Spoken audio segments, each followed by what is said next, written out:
పెట్టుకో.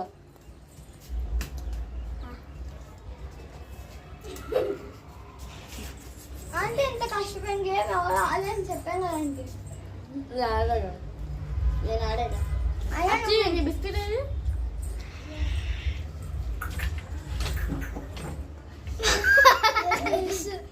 నెక్స్ట్ నువ్వే వెళ్ళు. ఇంకో టైం ఉంది.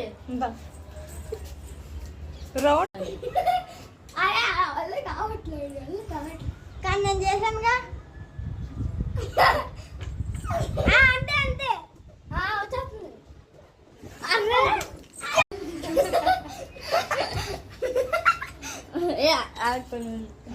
మీరు వచ్చేది